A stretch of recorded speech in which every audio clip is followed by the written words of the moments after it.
So right here, once makes the same w sound as in while, weak, and weary. Okay? So I need to remember to think about not just looking at the letters, but the sounds that they make. Another one is rare and radiant maiden, and the silken, sad, uncertain rustling of each purple curtain. So silken, sad, then there's the word uncertain.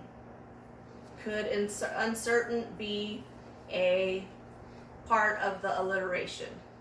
Well, I need to ask myself, does it meet the standard of what an alliteration was? So I would go back and I would look at the paper, and it says that it's the first consonant sound.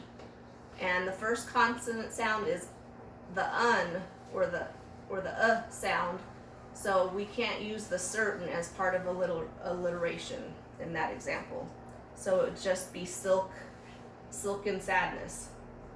Then deep into that darkness peering, long I stood, wandering, fearing. So you've got deep and darkness. And then if you look at the second line, Poe will use a lot of double lines when he uses alliteration. So you need to remember to ask yourself, is this the end of the alliteration, or do I need to look at the next line? So the next line goes, doubting, dreaming dreams, no mortal ever dared to dream.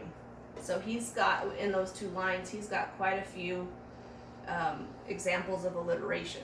So I need to remember to check that there's more than one line. So let's look at the Raven. All right, I'm gonna start by reading it. It starts with that first sentence that we already looked at. Once upon a midnight dreary, while I pondered, weak and weary. If you noticed with the paper handout I gave you, I have underlined some of the alliteration for you, but I did not underline all of it. So I need to go by each sentence and see if there's alliteration. So we already know that there is in the first sentence. Over many a quaint and curious volume of forgotten lore. Ask myself, do I see any alliteration there? Over many a quaint and curious volume of forgotten lore. I actually do see some there, but it's not using the same beginning letter, but it has the same sound. Quaint starts with a Q and a U, and curious starts with a C. So that is alliteration. Okay, so I need to remember to look carefully for that and not forget. While I nodded, nearly napping, suddenly there came a tapping. Is there alliteration there? Yes, there is alliteration. Nearly, nodding, and napping. So I highlighted those. In the rest of the paragraph, as someone gently rapping at my chamber door. Is there alliteration in that sentence? And I need to think to myself, there's rapping, and technically there is alliteration even though it's the same word over. 'Tis some visitor, I muttered, tapping on my chamber door. Only this and nothing more. Is there any alliteration in that sentence? And I don't see any double or consonants that look the same, and I don't hear any consonants that sound the same.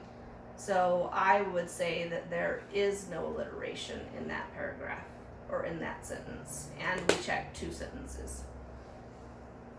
So this is what you need to do for all of the paragraphs. You need to read each sentence and then probably the sentence after that. And with each sentence, I need to ask myself, is there the same sound?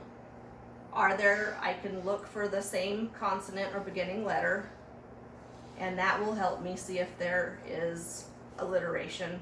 But I need to say the sound in my head and make sure that the sound is the same, because there can be consonants at the beginning of each that look different but still sound the same.